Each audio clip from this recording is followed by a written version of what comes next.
네, 할렐루야. 네, 아주 오늘 날씨가 조금씩 맑아지고 있습니다. 오늘 기쁜 주일입니다.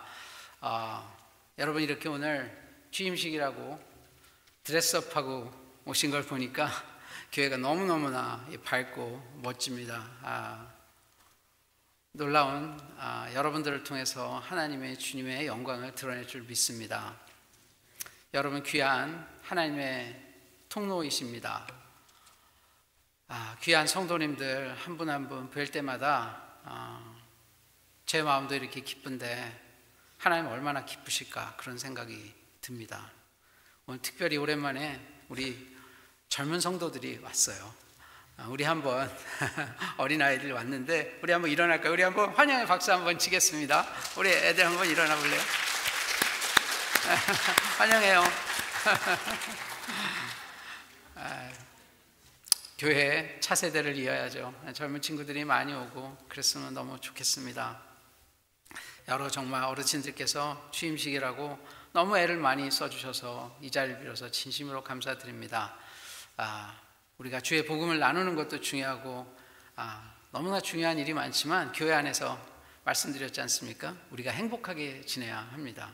우리가 화목해야 밖에서 성도님들도 오지 않겠습니까? 우리가 화목하고 사랑하고 우리가 서로 져주고 이해하고 자신의 고집을 좀 꺾고 그렇게 해서 살만한 교회, 행복한 교회가 되기를 간절히 축원합니다. 여러분 감사합니다. 말씀대로 될 줄 믿습니다. 오늘은 이제 지난주에 이어서 또 마태복음, 지난주에 읽었던 성경 말씀 다시 한번 보겠습니다. 우리 지난주에 요셉은 의로운 사람이라고 했고 그러한 의는 이렇게 차가운 정의가 아니라 남의 허물을 덮어주고 사랑하는 새로운 의, righteousness, 이것으로서 이러한 인생을 삶으로써 예수 그리스도의 양아버지가 되는 축복을 경험했다고 말씀드렸습니다. 오늘 동일한 구절을 읽었는데요, 그 스토리에 천사가 나타나서 요셉에게 이야기하는 세 가지가 있습니다. 두 가지를 말씀드렸어요. 첫 번째는 뭐냐면 마리아는 성령으로 잉태했다.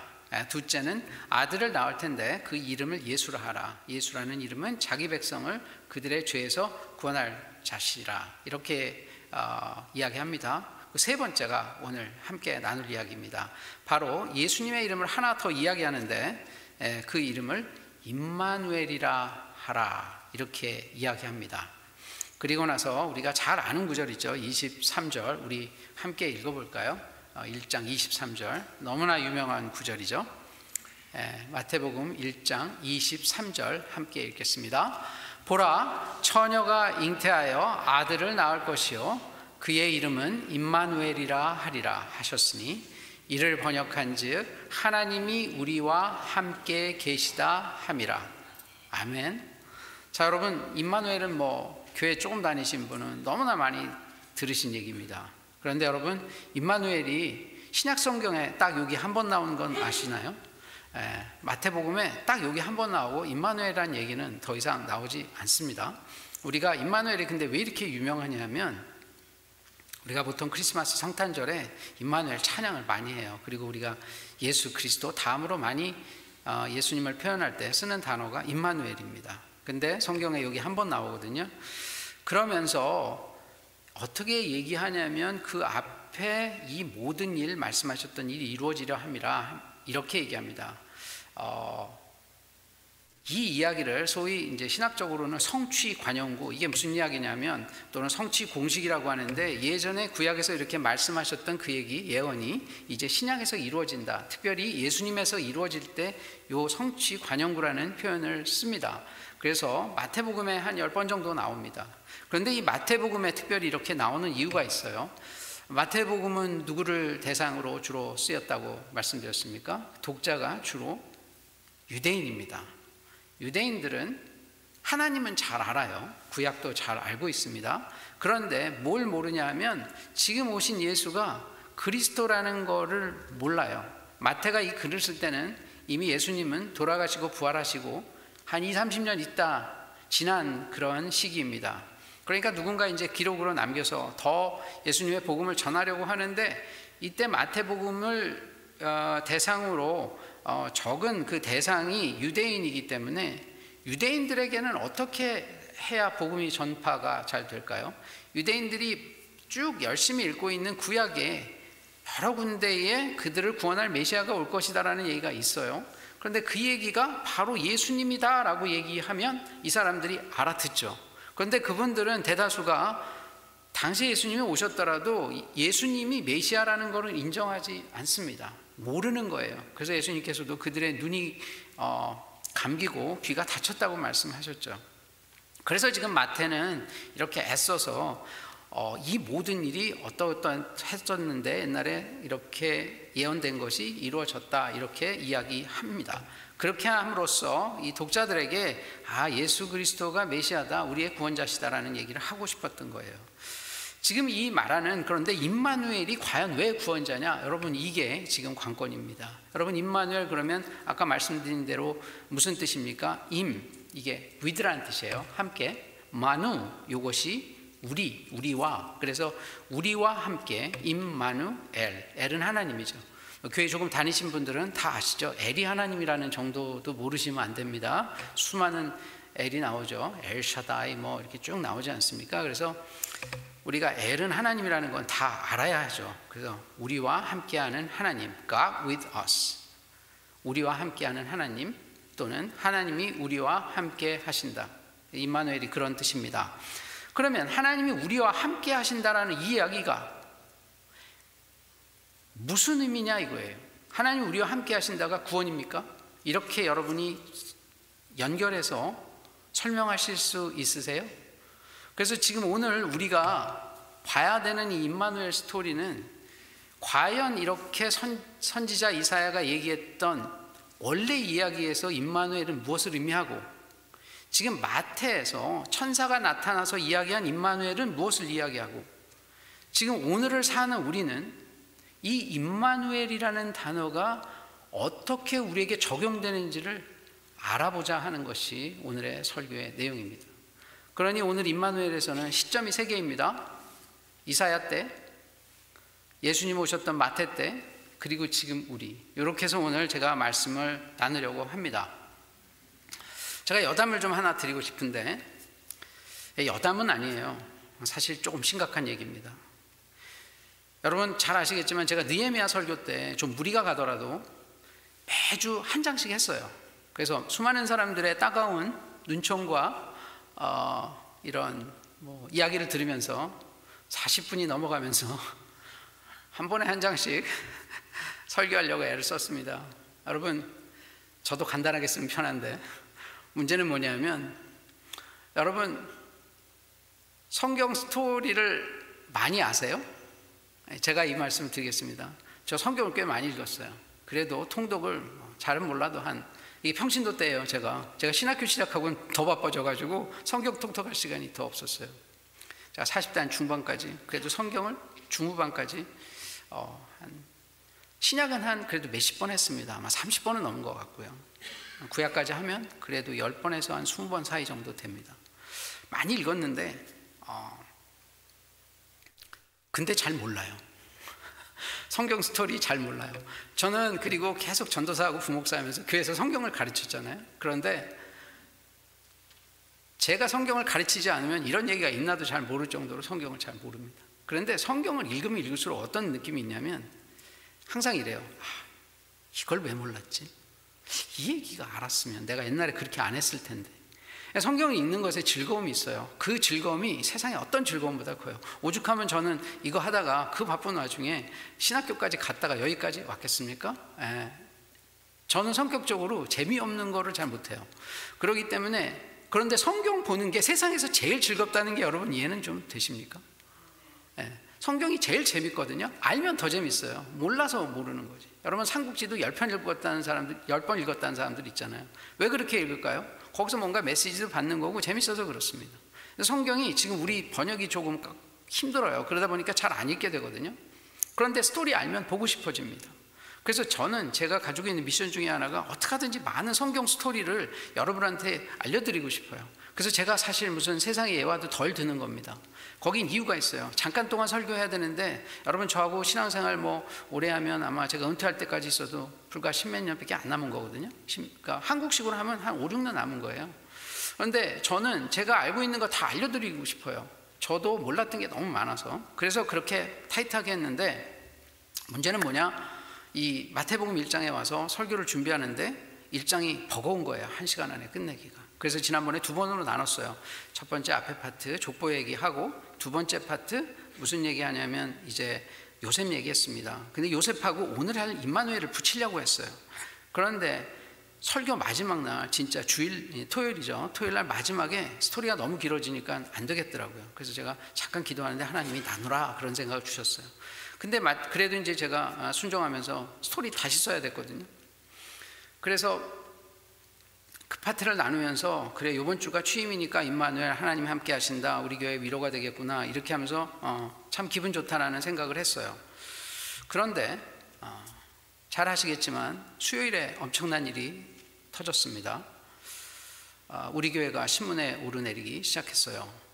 여러분 다 아시겠지만 우리 교회를 같이 섬겼던 그 젊은 친구가 이 엄청난 사건에 말려들어 있습니다. 우리 교회하고는 아무 상관이 없죠. 사실은 없습니다. 그분들 우리 교회 온 지 2달도 안 됐고 교회에서 사역한 건 불과 1달이 안 됩니다.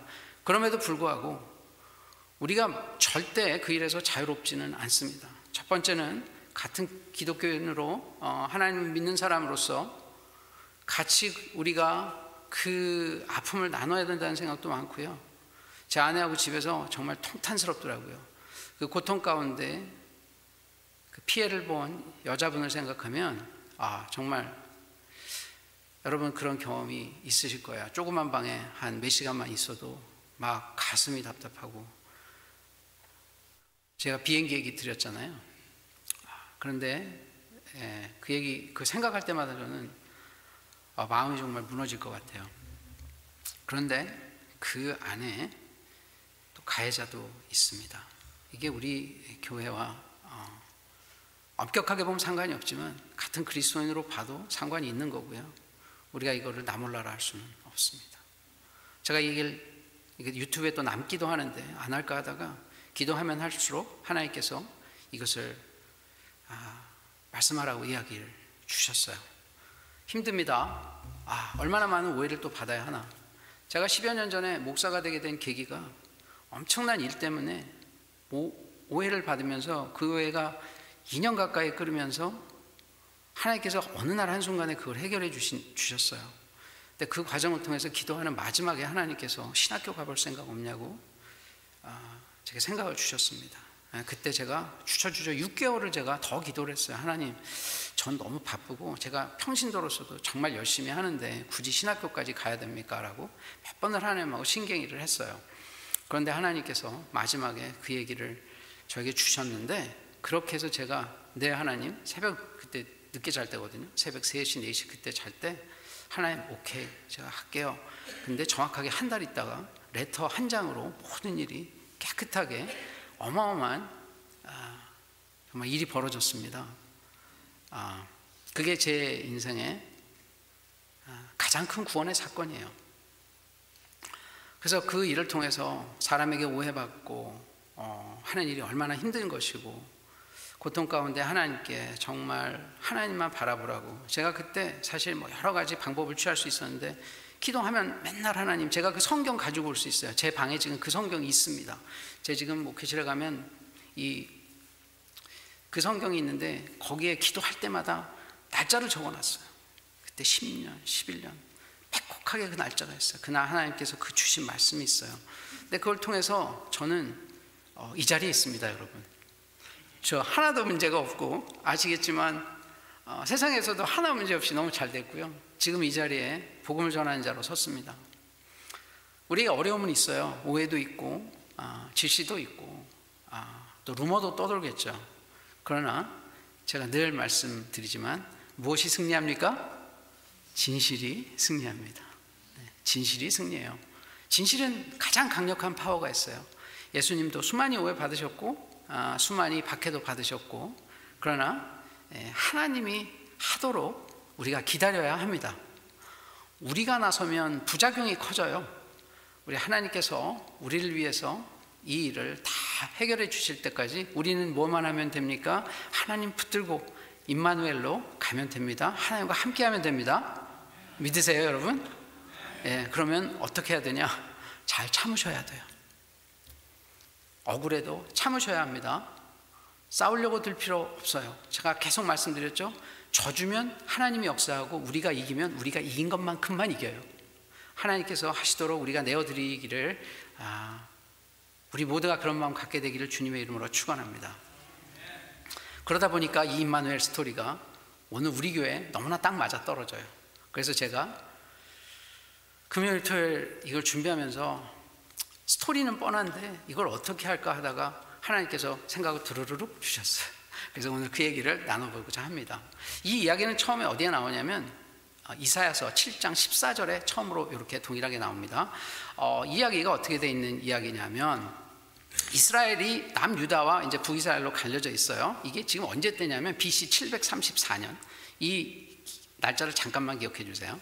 지금 이라크 쪽에 있던 이 대국 아수르가 이제 쭉 강성해집니다. 아수르는 역사적으로도 가장 잔인한 방법으로 적국을 침입해요. 아수르는 굉장히 잔인하게 죽입니다. 뭐 창 끝에다가 사람을 매달아 죽이기도 하고 그 굴비 엮듯이 창에다가 쭉 사람을 찔러서 죽여요. 그렇게 해가지고 그거를 벽화로 만들어 놨습니다. 그래서 그런 것이 지금까지 남아 있어요. 그래서 아주 잔인한, 우리가 생각할 때 그 강대국 중에서도 가장 잔인한 국가예요. 그래서 상대방이 자기들이 오면 이렇게 부들부들 떨게끔 만드는 거죠.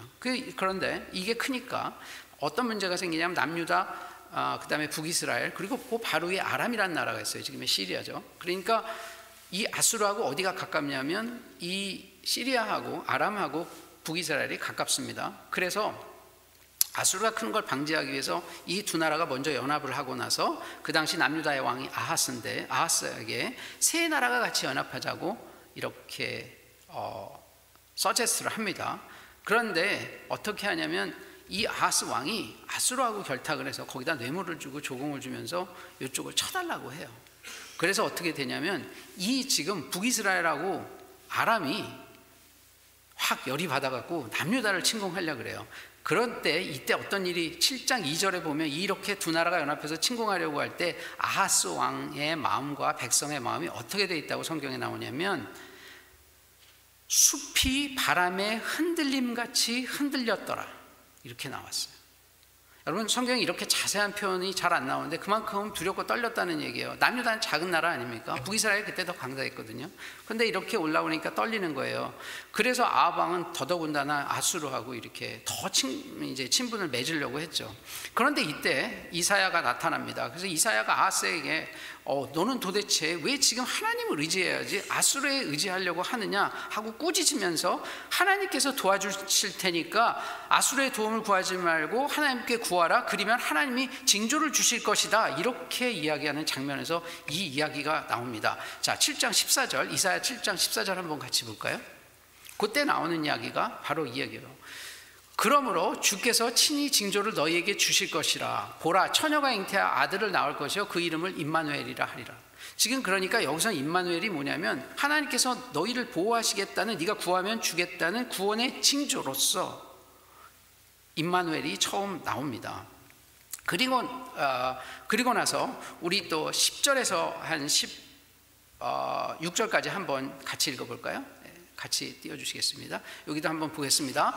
여호와께서 또 아하스에게 말씀하여 이르시되 너는 내 하나님 여호와께 한 징조를 구하되 깊은 데에서든지 높은 데에서든지 구하라 하시니. 다음 가볼게요. 아하스가 이르되 나는 구하지 아니하겠. 아하스가 안 하겠다고 해요. 나는 여호와를 시험하지 아니하겠나이다 한지라. 이게 실제 시험하지 않겠다는 게 아니에요. 사실은 속으로는 아수르한테 그냥 지금 의지하려고 하는 것이죠. 다음에 이사야가 이르되 다윗의 집이여 원하건대 들을지어다 너희가 사람을 괴롭히고서 그것을 작은 일로 여겨 또 나의 하나님을 괴롭히려 하려느냐. 그러니까 자기 말 안 듣는다는 얘기죠. 그러므로 주께서 친히 징조를 너에게 주실 것이라. 보라 처녀가 잉태하여 아들을 낳을 것이요 그 이름을 임마누엘이라 하리라. 그다음 다음 절 보겠습니다.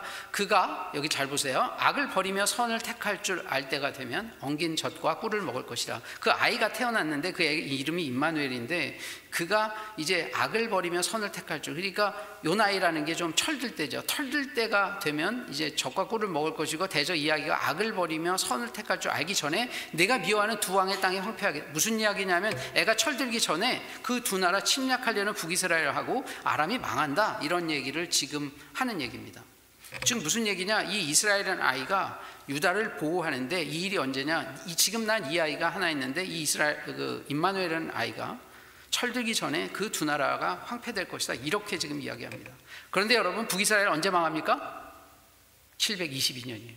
구약에서 제가 많은 숫자를 외우라고 하지 않습니다. 몇 개는 외워야 해요. BC 1000년 뭐라고 그랬죠? 다윗 왕. BC 2000년 뭐라고 그랬죠? 아브라함. 그러니까 몇 가지는 기억하고 있어야 돼요. 이제 722년 북이스라엘 망했어요. 586년 남유다 망했습니다. 이 정도는 알고 계시면 좋아요. 그러니까 지금 12년 만에 망했어요. 그래서 아수르가 이렇게, 그런데 어떤 일이 벌어졌냐면 이 두 나라가 어디에 의해서 망하냐? 아수르가 이렇게 쳐들어와서 두 나라가 망했어요. 근데 이 아수르가 이 남유다하고 한 약속을 안 지킵니다. 어떻게 하냐면 유다 땅까지 쭉 들어와요. 바로 예루살렘 성 앞에 노비라는 곳까지 와요. 여러분 노비 기억하실지 모르겠어요. 노비 예전에 제가 느헤미야 때 한번 얘기 드린 적이 있어요. 이게 굉장히 가까운 곳입니다. 한 2, 3마일 근처인데 거기까지 눈앞에까지 와요. 그러니까 얼마나 또 남유다 아하스 왕은 겁이 많이 났겠습니까? 그래서 그때 또 지금 하나님께서 이 예언으로 주셨던 얘기가 이사야 8장 8절과 10절에 또 나옵니다. 우리 한번 띄워주실까요? 한번 보겠습니다. 흘러 유다에 들어와서 가득하여 목에까지 미치리라. 지금 이렇게 온 거예요. 목에까지 온 거예요. 아수르가. 임마누엘이여 그가 펴는 날개가 내 땅에 가득하리라 하셨니라. 이게 무슨 얘기냐면 지금 유다에 하나님 보호하시는 이런 것이 거기에 가득하니까 보호한다, 그런 뜻입니다. 너희 민족들아 함성을 질러보아라. 그러나 끝내 패망하리라. 지금 아수르한테 하는 얘기예요. 너희 먼 나라 백성들아, 아수르가 들을지니라. 너희 허리를 동이라. 그러나 끝내 패망하리라. 너희 허리에 띠를 따라. 그러나 끝내 패망하리라. 아수르가 망한다는 얘기예요. 다음 가볼까요? 너희는 함께 계획하라. 그러나 끝내 이루지 못하리라. 말을 해보아라. 끝내 시행되지 못하리라. 이는 하나님이 우리와 함께 계심이니라. 아수르가 아무리 열심히 동맹해서 뭐 어떻게 하더라도 하나님 보호하셔서 남유다에 문제 없다. 왜냐? 이는 하나님이 우리와 함께 계심이라, 그런 뜻입니다. 그 다음에 한번 11절까지 보겠습니다. 거기에 중요한 이야기가 나와요. 여호와께서 강한 손으로 내게 알려주시며 이 백성의 길로 가지 말 것을 내게 깨우쳐 이르시되. 무슨 얘기냐면 지금 아수르가 아무리 열심히 강대국으로 침입하려고 해도 약속으로 주신 우리 임마누엘 그 구원의 약속이 더 크기 때문에 그들은 망하고 우리는 산다, 그런 뜻입니다. 하나님께서 강한 손으로 내게 알려주시며 이 백성의 길로 가지 마라, 아수르 의지하지 말라, 그런 뜻입니다. 좀 놀랍게 하나님의 약속이 지금 지켜지는 걸 계속 임마누엘이라는 표현으로 보여주는 거예요. 근데 이게 좀 더 확대가 됩니다. 여러분, 제가 이 설교를 준비하기 위해서 설교를 한 20개 정도 들었어요. 그런데 이제 미국의 유명한 목사님도 듣고 한국 목사님도 다 들었는데 한 번도 여기서부터는 설교가 없어요. 그래서 저도 공부하는 의미로 뒤져보는 겁니다. 근데 그렇기 때문에 임마누엘 물어보면 잘 모르시는 건데 여기서부터 되게 중요해요. 한번 보여주십시오. 9장 좀 보여주실까요? 9장 6절. 자, 보겠습니다. 이는 한 아기가 우리에게 낳고 한 아들을 우리에게 주신 바 되었는데 그의 어깨에는 정사를 메었고 그의 이름은 기묘자라 모사라 전능하신 하나님이라 영존하신 아버지라 평강의 왕이라 할 것이라. 지금 이제 아수르가 망한다는 얘기가 끝났어요. 그 다음에 9장에서는 어떤 예언으로 이어지냐면 한 아이가 나타나는데 그 아이가 평강의 왕으로 올 것이요 심지어 그 아이가 하나님이라고 여기서 처음 얘기해요. 이게 유명한 스토리 아닙니까? 이게 이사야 예언에 굉장히, 이사야의 예수님에 대한 예언에 굉장히 중요한 부분이에요. 그래서 우리가 크리스마스 같은 때 이거 늘 보는 이야기죠. 그 다음에 지금 또 어디까지 갔냐면 그 다음에 11장 한번 보겠습니다. 그 다음에 여기에 보면 이새의 줄기에서 한 싹이 나며 그 뿌리에서 한 가지가 나서 결실할 것이요 그의 위에 여호와의 영, 그 지혜와 총명의 영이요 모략과 재능의 영이요 지식과 여호와를 경외하는 영이 강림하시리니. 그 다음 가볼까요? 그날에 이새의 뿌리에서 한 싹이 나서 만민의 기치로 설 것이요 열방이 그에게로 돌아오리니 그가 거한 것이 영화로우리라. 이게 지금 여기까지 쭉 무슨 얘기입니까? 이거 다 잘 아는 얘기죠. 여러분 많이 들으셨을 거예요. 이새의 뿌리, 이새의 줄기, 이런 얘기 무엇입니까? 이새가 다윗 아버지죠. 지금 다윗의 혈통에서 어떤 사람이 납니까? 굉장히 총명한 사람이 나타나고 그 다음에 만민의 기치로 설 것이요 열방이 그에게 돌아오리라. 메시아를 통해서 모든 나라가 돌아온다, 이런 얘기까지 하고 있는 거예요. 즉 예수님의 예언이 여기까지 온 겁니다.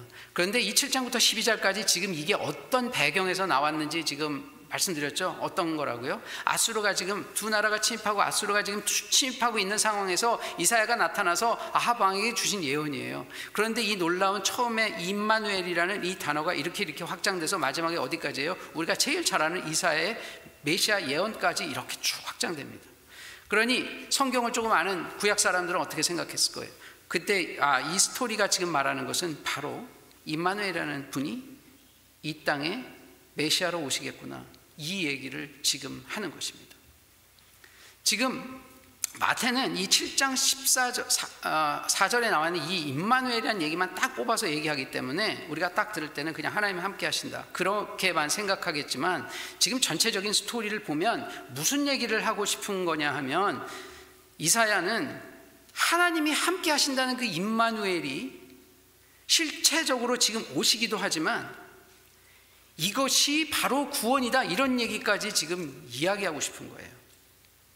하나님이 함께 하신다는 그 말 자체가 구원이다, 이야기를 하고 싶은 겁니다. 그런데 지금 요 타이밍에서는 어떤 일이 지금 이루어지고 있는 거냐면, 임마누엘이라는 그 아이가 날 것이다 하는 요 얘기는 뭐냐, 하나님이 지금 이 땅에 오신다, 우리와 함께하게 오신다라는 실체적 사실을 얘기하는 거예요. 그 무슨 얘기인지 아시겠죠? 지금 워낙 임마누엘인 건 그냥 단어였는데 지금 이게 어떻게 된 거냐, 하나님이 직접 우리와 함께 하시기 위해서 예수님으로 이 땅에 나타나신 거예요. 옛날엔 징조였죠. 그래서 하나님은 징조를 보여주시고 뒤에서 일했어요. 구약된. 신약에서는 어떻게 일하십니까? 진짜 하나님이 육신을 입어서 이 땅에 오셨어요. 육신하신 겁니다. 하나님이 우리와 함께 하시기 위해서 오셨어요. 제가 누누이 말씀드리죠. 어떤 종교도 하나님이 우리와 살기 위해서 땅에 내려오신 경우가 없어요. 그러니 얼마나 놀라운 일이 벌어진 겁니까? 세상을 모두 만드시고 통치하시는 분이 이 땅에 몸으로 오시면 어떻게 됩니까? 이 땅의 관습과 규례를 따라야 해요. 법을 따라야 하죠. 본인이 그것보다 훨씬 더 높으신 분이 이 땅에 오셨어요. 가장 낮은 자리로 오셨어요. 그것도 가난한 집에 마구간으로 오셔가지고 목수의 집에서 30년을 사셨습니다. 얼마나 많은 어려움을 인간적으로 겪으셨을까요? 그러나 이 예수님은 인간만이 아닙니다. 완전한 인간이고 또한 완전한 신입니다. 완전한 하나님이에요. 이걸 어떻게 이해하시면 되냐면, 이해는 잘 안 돼요. 어떻게 완전한 인간이고 완전한 하나님이신가? 그런데 실제적으로 배고프시고 굶주리시고 목마르시고 슬퍼서 우신 면을 보면 사람의 그 네이처를 가지고 계십니다. 그러나 이분이 5,000명을 먹이시고 7,000명을 먹이시고 그리고 부활해서 살아나셨다는 것은 하나님 아니면 불가능한 일이거든요. 그런 기적을 일으키셨습니다. 아픈 자를 일으키시고 죽은 자를 살리시고, 그렇기 때문에 완전한 신이시고 완전한 인간이시기도 합니다. 이게 우리한테 받아들여지면 그때부터 우리한테 믿음이 생깁니다. 예수님은 육신으로 오셨지만 실제 하나님과 동일한 본체이시죠. 여러분, 이게 잘 이해가 안 되신다면 이렇게 한번 생각해 보세요. 여러분, 이 조그만 핸드폰에 지금 세상에 벌어지는 소식이 실시간으로 다 들어옵니다. 그런데 여러분, 핸드폰의 원리를 아십니까? 잘 모르죠. 그런데 핸드폰에 나오는 이러한 엄청난 기능들을 보면서 우리는 어떻게 생각합니까? 이게 진짜 뭐가 있구나 알게 되죠. 자, 그럼 이 그리스도의 신비를 우리가 알 수 있는 방법은 무엇입니까?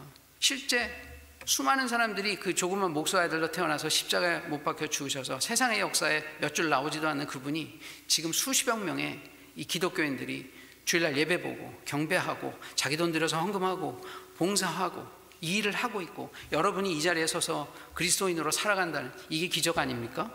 이 일이 그분이 하나님이 아니시고 가능할까요? 예수님은 어떤 도덕적인 우리의 모델이 아닙니다. 그분은 우리를 위해서 자기 목숨을 내어주시고 우리의 죄를 청산하신 하나님이셔요. 그래서 우리가 그분을 여기서 예배하고 경배하는 것입니다. 다시 한번 말씀드리겠습니다. 예수님은 하나님이셔요. 그런데 그 하나님이 육신의 몸을 입으셔서 이 자리에 왔습니다. 2000년 전에 오셨죠. 근데 왜 오셨습니까? 오신 이유가 있겠죠. 그전에는 징조로 나타났어요. 구원의 표시로 나타났습니다. 근데 이분은 이제는 어떻게 오셨어요? 직접 자기가 구원하러 오셨어요.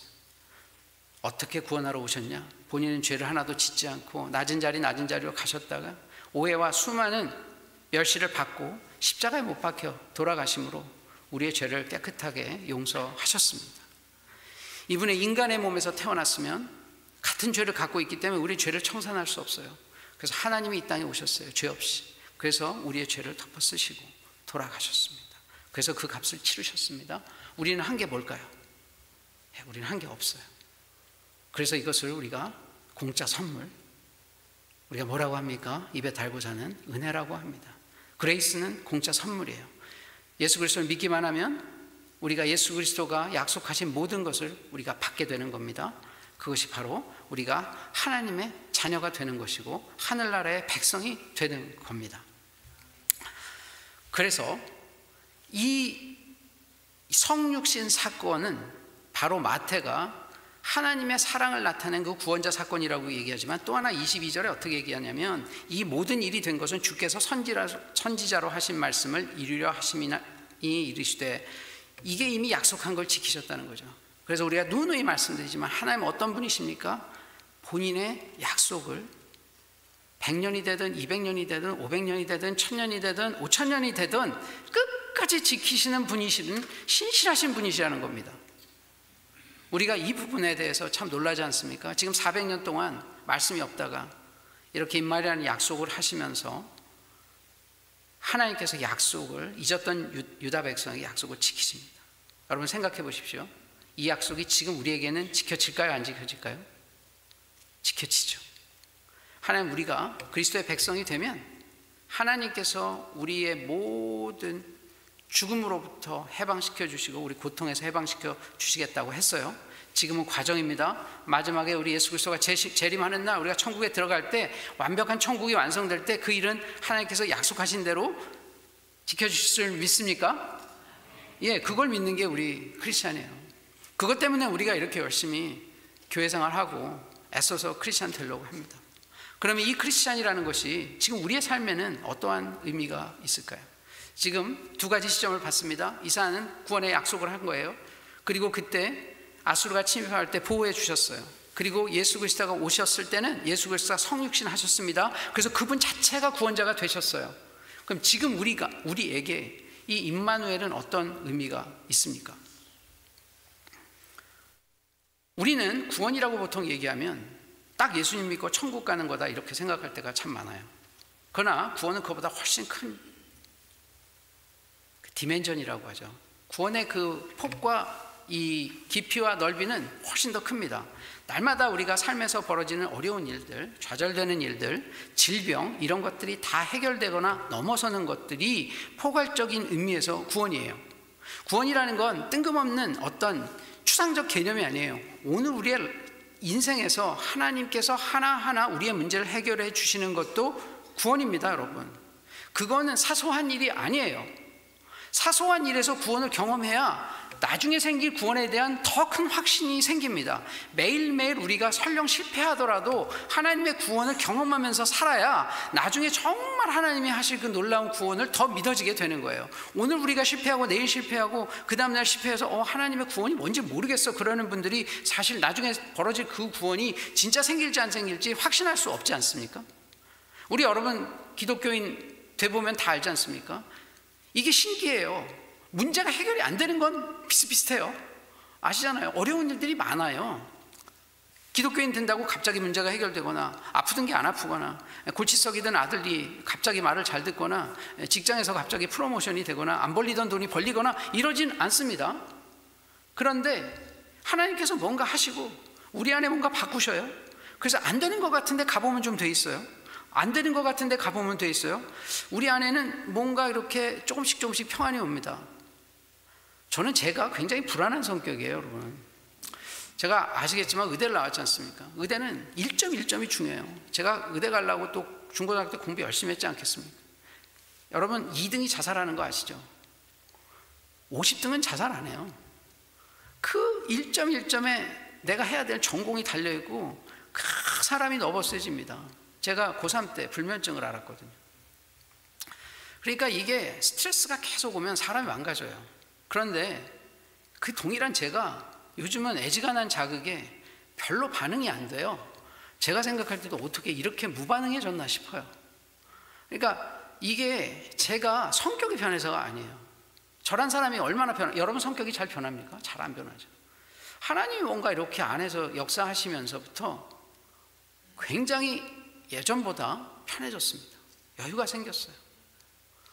그리고 편해지고 여유가 생기면 어디 나타나죠? 왜 얼굴에 나와요. 맨날 초조하고 그런데 얼굴에 평안함이 이게 페이크가 안 되잖아요. 그래서 저는 하나님이 다른 사람은 잘 모르겠지만 제 자신이 변해온 것 때문에 저는 복음을 그렇게 열심히 가서 알려드리려고 하는 겁니다. 하나님 알기 전과 저는 모태신앙이라고 말씀드렸잖아요. 모태신앙 이런 거 별로 중요하지 않습니다. 모태신앙이냐 아니냐가 중요한 게 아니라 하나님 알고 임마누엘로 동행하는 삶을 얼만큼 살았느냐, 이게 키예요. 하나님 그러시다는 거 알아요. 성령님 주셨습니다. 성령님이 어떤 분이라는 거 알아요. 예수 그리스도가 떠나시면서 우리에게 그 영을 보내주셨습니다. 그래서 그 영이 성령님이시죠. 하나님과 동체세요. 그 영이 모든 기적도 일으키고 한다는 거 다 압니다. 그런데 중요한 거 그거 아는 게 그렇게 중요한가? 그거죠. 여러분 오늘 아침에는 성령님을 느끼셨어요? 성령님을 느끼시면 하나님하고 그만큼 친하다는 거죠. 날마다 집에서 보는 식구처럼 성령님이 우리의 인생에 직접 개입하신다는 걸 느끼셨습니까? 임마누엘은 그거죠. 우리의 구원이라는 건 뜬금없는 이론적이나 추상적인 개념이 아니라 오늘 나의 인생에 하나님과 동행하면서 그분이 뭐라고 얘기하시는지 좀 들어보고, 마음이 안 맞으면 좀 싸워도 보고, 아니면 그분이 맞는 것 같으니까 들어도 보고 하는 이 삶에서 에브리데이 스트러글 하면서 레슬링하는, 이게 하나님이 우리와 함께하는 삶입니다. 이게 사실 구원의 삶이에요. 마태복음이 재미난 게 지금 1장 23절에 임마누엘 얘기하고 마지막에 어떻게 끝나냐면 28장 20절 우리 한번 볼까요? 이 유명한 구절이죠. 자, 우리 20절 아래쪽만 읽어보겠습니다. 내가 너희에게 분부한 모든 것을 가르쳐 지키게 하라. 볼지어다 내가 세상 끝날까지 어떻게 한다고요? 너희와 항상 함께 있으리라. 자, 다시 한번 읽어보겠습니다. 세상 끝날까지 너희와 항상 함께 있으리라 하시니라. 예수님 마지막에 마태복음 끝내시면서 승천하시기 전에 유언으로 남기신 거죠. 그래서 우리가 이것을 지상명령, 그레이트 커미션 이런 표현 쓰지 않습니까? 그럼 지금 마태는 시작할 때 임마누엘로 시작해서 마지막도 임마누엘로 끝나요. 즉 여러분 우리가 중학교 때 국어 시간 기억나세요? 주제를 앞에 뒤에 같이 놓는 걸 뭐라 그러죠? 쌍괄식, 양괄식 이런 얘기 다 기억하시지 않습니까? 주제가 앞에 쓰면 두 괄식, 뒤에 쓰면 미괄식, 양쪽에 쓰면 쌍괄식. 어쨌든 주제가 앞이든 뒤든 둘 중에 하나 나오게 되어 있거든요. 이 쌍괄식입니다. 이거를 신학적으로 인클루지오 구조라 그래요. 앞뒤에다가 주제를 놓고 안에다가 그 설명을 넣는 거예요. 마태복음은 무슨 얘기냐? 임마누엘이라는 거를 실제 예수님이 어떻게 사셨고 제자들이 어떻게 살고 앞으로 어떻게 살아야 될 것을 얘기한 것을 그 안에다 집어넣은 거예요. 마태가 바라보는 구원은 뭡니까? 하나님과 함께하는 삶, 임마누엘의 삶이에요. 우리가 요한복음 딱 그러면 뭡니까? 영생. 우리가 지금 갖고 있는 구원 딱 그러면 제일 먼저 떠오르는 거, 죽지 않고 천국 가는 거, 이거는 누구의 개념입니까? 이거는 요한이 얘기한 구원이에요. 마태는 지금 무슨 얘기합니까? 하나님과 함께하는 지금 이 삶이 계속 가서 천국에서 갈 거다. 여기서 하나님하고 불화하고 잘 못 지내면 천국 가면 잘 될까요? 갑자기? 물론 하나님 더 은혜를 주시니까 조금은 나아지겠죠. 그러나 지금부터 이 삶이 살아가는 것이 날마다 예수님께서 주신 구원을 살아가는 것이고 우리가 날마다 부딪히는 문제에 있어서 구원을 이루어가는 것이에요. 이러다 보면 어떻게 됩니까? 성화가 이루어집니다. 날마다 변해가는 거죠. 지금 이 얘기를 마태는 하고 싶습니다. 현실에서 우리에게 이렇게 성령님을 주심으로 우리가 이렇게 날마다 걸어가면서 변하게 하신 거죠. 그러나 아까 말씀드린 대로 지식으로 아는 게 중요한 게 아니라 정말 이 임마누엘로 임하신 예수 그리스도의 영이 우리 안에서 날마다 느껴지셔야 돼요. 영어로 어웨어니스라 그러죠. 날마다 이게 하나님 이렇게 역사하시나? 이렇게 역사하시나? 눈으로 보이고 귀로 들리지 않기 때문에 영혼이 깨어서 발달하지 않으면 안 돼요. 영혼이 깨어서 발달하는 것은 어떤 것을 의미합니까? 하나님의 영혼이 깨어서 발달한다는 것은 늘 그분과 조금씩 가까워지려고 해야 하고요. 더 결정적으로 어떤 일이 벌어져야 합니까? 내 안에 내 자아가 죽어야 돼요. 십자가에서 내 개인의 자아가 조금씩 죽어나가야만 우리 안에 계신 성령님의 그 아이덴티티가 조금씩 드러납니다. 그래서 내 고집과 내 생각이 강하면 하나님이 역사하실 구석이 없어요. 하나님 인격적이시기 때문에 역사할 수가 없습니다. 우리 안에서. 그래, 그러면 내가 또 기다릴게. 이렇게 되는 거죠.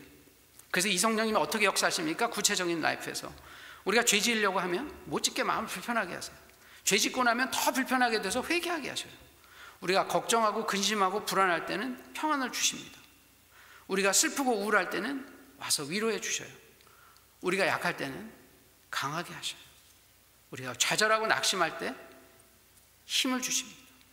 시험 당할 때 피할 길을 내어주세요. 우리가 두려울 때 용기를 주십니다.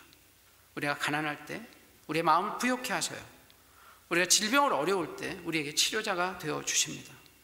우리가 죽음을 앞두고 두려워 떨 때 우리에게 죽음이란 잠시 거쳐가는 캄캄한 터널이지 끝이 막혀있는 동굴이 아니고 이 터널을 지나갈 때 우리에게 더 큰 찬란한 미래가 있다는 것을 우리에게 알려주십니다. 우리가 기쁠 때에는 함께 기뻐해 주시고 우리가 하나님 말씀대로 살려고 스트럭을 할 때 우리 곁에서 더 도와주십니다. 우리가 세상에서 어렵고 소외된 사람들 돌아볼 때 그분도 그 자리에서 사랑을 베풀고 계십니다. 우리가 당한 것처럼 세상의 악으로 인해서 상처받고 고통스러워할 때 주님은 그곳에 함께 하시면서 우리와 함께 울고 우리와 함께 고통받으시고 그리고 마지막 날에 주님께서 승리하게 하실 것이라는 소망을 줍니다. 우리 교회는 그동안 교단 분열 때문에 애를 많이 쓰고 어려운 시기를 지나가고 있어요.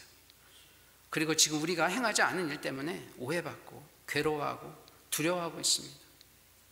그런데 지금 오늘 주시는 임마누엘이 우리에게 무엇을 의미합니까? 주님께서 보호하신다. 주님께서 구원하신다. 그 성령님이 우리와 함께 하십니다. 우리 이사야 41장 함께 읽고 요한복음 읽으면서 오늘의 설교를 마치고자 합니다. 41장 10절 우리 함께 읽겠습니다. 두려워하지 말라, 내가 너와 함께함이라. 놀라지 말라, 나는 네 하나님이 됨이라. 내가 너를 굳세게 하리라. 참으로 너를 도와주리라. 참으로 나의 의로운 오른손으로 너를 붙들리라. 네가 불 가운데로 지날 때에 내가 너와 함께할 것이라. 강을 건널 때에 물이 너를 침몰하지 못할 것이며 내가 불 가운데로 지날 때에 타지도 아니할 것이요 불꽃이 너를 사르지도 못하리니 이것을 너에게 이르는 것은 너희로 내 안에서 평안을 누리게 하려 함이라. 세상에서는 너희가 환난을 당하나 담대하라. 내가 세상을 이기었노라. 우리 오늘 함께 살펴본 하나님이 함께 하신다는 그 임마누엘의 약속이 이사야, 마태에서 성취되었던 것처럼 오늘 아틀랜타 우리 시온교회 성도님 한 분 한 분 삶에서 이루어지고 있음을 믿으시기 바랍니다.